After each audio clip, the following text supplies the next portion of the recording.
तेरी मंद मंद मुस्कानिया पे धिक्कार नीतीश जी, हो सरकार नीतीश जी। हम ऐसे राज्य में रह रहे हैं जहां गुरु को एक गुरु दक्षिणा दिया जा रहता है और हमें लाठीचार्ज से स्वागत किया गुरु दक्षिणा के रूप में। यहीं पे मंच पे गाली दिया जाता है माँ को, तो उस पे बड़ी निंदनीय बात है। और वहीं पे एक शिक्षिका को एक लाठी से मारा जाता है, उसका क्या उत्तर निकल के आता है? हम वो लाठी खाने के लिए भी तैयार हैं।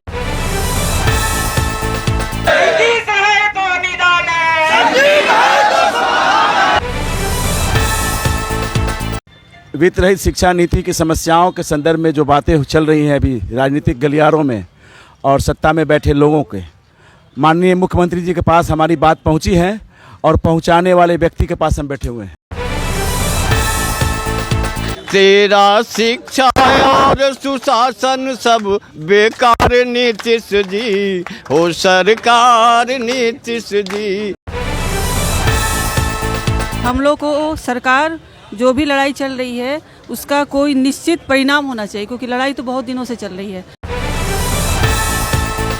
और माननीय नीतीश कुमार जी को हम लोग इसके लिए बहुत धन्यवाद देते हैं कि उन्होंने 2008 में शिक्षा नीति को ख़त्म किया, वित्त रहित को ख़त्म किया और हम लोग को अनुदानित किया। लेकिन ये प्रक्रिया बिल्कुल गलत है। आज हम सब उससे ठगे गए और ये भीख के रूप में दिया जा रहा है। हम चाहते हैं कि कोई नियत वेतनमान दिया जाए,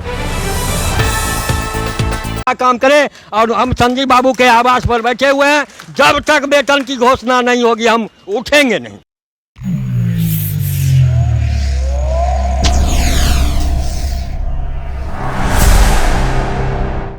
अभी एमएलसी संजीव कुमार के आवास पर हूं और यहां पर देखिए तकरीबन 2000 से 2500 वित्त रहित शिक्षक कर्मी यहां पर बैठे हुए हैं। उनके द्वारा एक अच्छी व्यवस्था की गई है, लेकिन इसी व्यवस्था के बीच में, व्यवस्था के होते हुए भी जो इनकी मांग है, अगर इनकी मांग अगर पूरी हो जाती है तो शायद इस उनकी जो इच्छाएं हैं, जो तकरीबन कई सालों से स्ट्रगल कर रहे हैं, मेहनत कर रहे हैं, रोड पर घूम रहे हैं, तो इनके परिवार भी अच्छे से चलेंगे। और जिनके लिए लड़ रहे हैं, जो यहाँ धरती पर नहीं रहे, जो चले गए हैं, उनके लिए भी लड़ रहे हैं, तो उनके लिए भी धन्यवाद। और हम कुछ लोगों से बात करेंगे। सर क्या कहेंगे? सर हम यही कहेंगे जो हम लोग विगत 40 वर्षों से इस पीड़ित को झेल रहे हैं और हम वेतनमान की मांग के लिए यहाँ आज बैठे हुए हैं।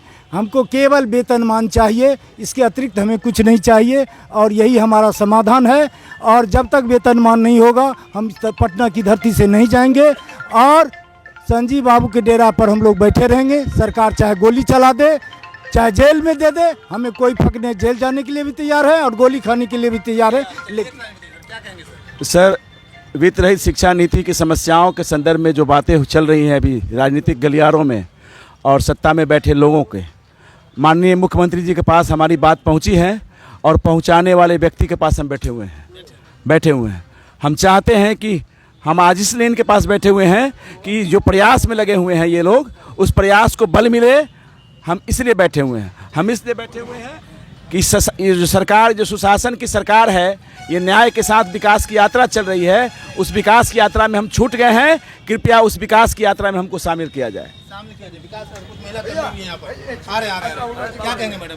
आपके साथ एमएलसी संजीव कुमार बैठे हैं। जी सर, मैं इनसे ये कहना चाहूँगी कि मैं इनसे भी और हमारे जो माननीय मुख्यमंत्री जी हैं, मैं उनसे भी अपनी बात पहुँचाना चाहूँगी उनके तक कि एक गुरु को एक गुरु दक्षिणा दिया जाता है। हम ऐसे राज्य में रह रहे हैं जहाँ गुरु को एक गुरु दक्षिणा दिया जा रहता है और हमें लाठीचार्ज से स्वागत किया गुरु दक्षिणा के रूप में। यहीं पे मंच पे गाली दिया जाता है माँ को, तो उस पे बड़ी निंदनीय बात है। और वहीं पे एक शिक्षिका को एक लाठी से मारा जाता है, उसका क्या उत्तर निकल के आता है? हम वो लाठी खाने के लिए भी तैयार हैं। लेकिन हमारी इतनी सारी शिक्षक हैं, ये कैसे बैठे हैं यहाँ? इन पे ज़रा ध्यान दीजिए आप। 40 साल सब्र का फल कहते हैं मीठा होता है, लेकिन वो सब्र कितना रखा जाए सर? सब्र कितना रखा जाए? मैं आधा से आई हूँ विकी इशू से। हम लोगों का यही डिमांड है कि हम लोग को सरकार जो भी लड़ाई चल रही है उसका कोई निश्चित परिणाम होना चाहिए, क्योंकि लड़ाई तो बहुत दिनों से चल रही है। कि एक सम्मान जनित हम लोग को ये वेतनमान कर दे, क्योंकि बहुत दिनों से सुन रहे हैं कि होगा होगा, लेकिन अभी तक कुछ नहीं हो रहा है। और जो पैसा जाता है वो मैनेजमेंट के हाथ में जाता है, इसलिए वो हम लोग तक पूरा पहुंच भी नहीं पाता है जितना हम लोग को मिलना चाहिए। और स्थिति कितनी ख़राब है तो सबको पता है, एफिलिएटेड कॉलेज से लोगों की। देखिए, हम वित्त रहित जितने भी कर्मी हैं करीब 40 साल से प्रताड़ित हैं यहाँ, और माननीय नीतीश कुमार जी को हम लोग इसके लिए बहुत धन्यवाद देते हैं कि उन्होंने 2008 में शिक्षा नीति को ख़त्म किया, वित्त रहित को ख़त्म किया और हम लोग को अनुदानित किया। लेकिन ये प्रक्रिया बिल्कुल गलत है। आज हम सब उससे ठगे गए और ये भीख के रूप में दिया जा रहा है। हम चाहते हैं कि कोई नियत वेतनमान दिया जाए, और हम लोग 2005 वाले नीतीश कुमार को ढूंढ रहे हैं, जिनके कारण बिहार का इतना विकास हुआ। हम चाहते हैं फिर से वो नीतीश कुमार आए और हम लोगों का उद्धार करे, कल्याण करे और बिहार को फिर अग्रतर बिहार बनाए। समान प्रबंधकीय व्यवस्था के तहत बिहार में मदरसा और संस्कृत अल्पसंख्यक विद्यालय संचालित हैं। नीतीश सरकार ने मदरसा और संस्कृत विद्यालयों को 7वां वेतनमान देने का काम किया है, लेकिन हम एक वित्त रहित कर्मी ऐसे हैं कि हमको वेतन के नाम पर आज तक कुछ नहीं मिला है। इसलिए हम आपके चैनल के माध्यम से सरकार से ये गुहार लगाते हैं कि हमको वेतनमान देकर ही पटना की धरती से वापस किया जाए।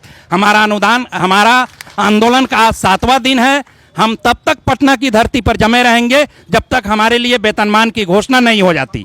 माननीय संजीव बाबू के साथ साथ हम अपने सभी शिक्षक और स्नातक एमएलसी महोदय से भी गुजारिश करेंगे कि आप लोग जाकर मुख्यमंत्री से मिलिए, हमारे लिए वेतनमान की घोषणा कराइए, तभी हम पटना की धरती छोड़ेंगे। वेतनमान फोरम के तत्वाधान में आज 7वें दिन हम लोग का आंदोलन निरंतर चल रहा है, जो कि संजीव बाबू के आवास पे है। देखिए, मैं एक बात आपके चैनल के माध्यम से पूरे बिहार की जनता को और सरकार को बताना चाहूँगा कि जो वित्त रहित महाविद्यालय, इंटर, डिग्री और माध्यमिक हैं, उनके पास इतना इंफ्रास्ट्रक्चर है, उनके पास इतना लैंड्स है, इतना उनके पास भूमि भवन है कि हर ब्लॉक में नहीं, हर पंचायत में डिग्री कॉलेज खोला जा सकता है। लेकिन सरकार आज 2 कट्ठे ज़मीन खोज रही है अपने यहाँ डिग्री कॉलेज खोलने के लिए, जो नहीं मिल रहा है। ऐसी स्थिति में अगर वित्त रहित कर्मियों को वेतनमान देते हुए अधिग्रहण कर लिया जाता है तो सरकार का एक बहुत बड़ा काम होगा। हम 40 वर्ष से वित्त रहित संस्थान में, कॉलेज में काम करते हैं। हमें अक्षत की तौर पर सरकार के द्वारा अनुदान मिलता है, वो भी आज 8 वर्षों से 8 वर्षों का अनुदान लंबित है। हमें अनुदान नहीं चाहिए। हम एकदम लास्ट बार पटना आए हैं और हम रिटायर भी हैं। हमको वेतनमान चाहिए और पेंशन चाहिए। और ये इसके बदला हमको क्या मिला? कल जब हम लोग बीजेपी कार्यालय में मतलब धरना पर, शांतिपूर्वक धरना पर थे, तो हमारा एज देखिए, हमारा पूरा जीवन बर्बाद हो गया और हमको लाठी लगा है। और यही सरकार में लाठी मारने का काम करते हैं, हमको वेतन देने का काम करें। और हम संजीव बाबू के आवास पर बैठे हुए हैं, जब तक वेतन की घोषणा नहीं होगी हम उठेंगे नहीं।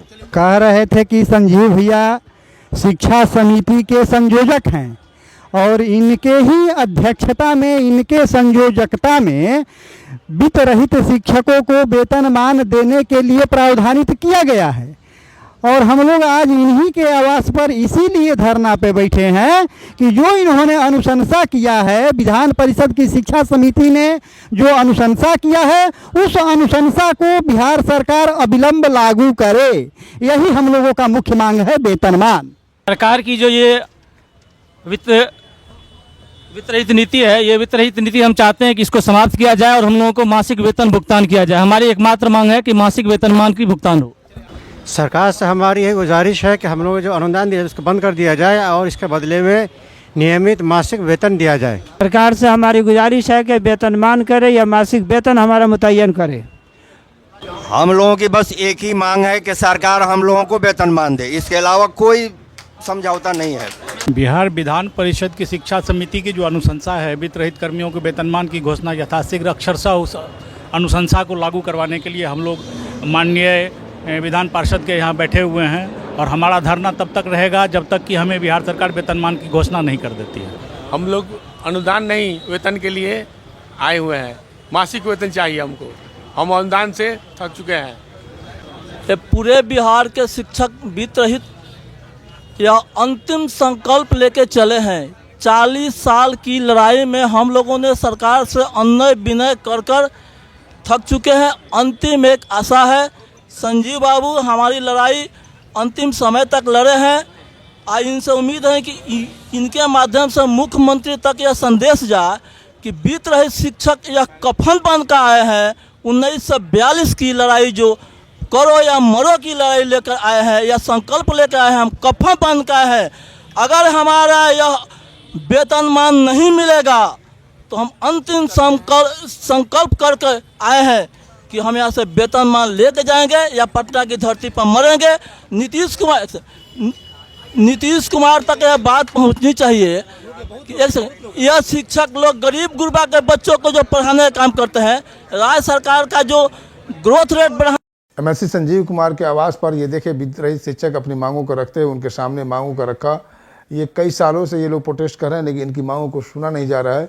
हालांकि डॉक्टर एमएलसी संजीव कुमार ने कहा कि इनकी बातों को मुख्यमंत्री सीएम के संज्ञान में दिया गया है, उन्होंने इनकी बातों को सुना है और बहुत जल्द उम्मीद है कि इनकी मांग पूरा हो जाएगा, जैसा कि सब लोगों का मांग पूरा होते जा रहा है विधानसभा चुनाव से पहले। तो वित्त रहित शिक्षक जो लाखों की संख्या में है, तकरीबन 75,000 की संख्या में है, तो इनकी मांग जल्द पूरा होगा। मैं शंभू कुमार, कैमरा जर्नलिस्ट राजेश के साथ, पटना।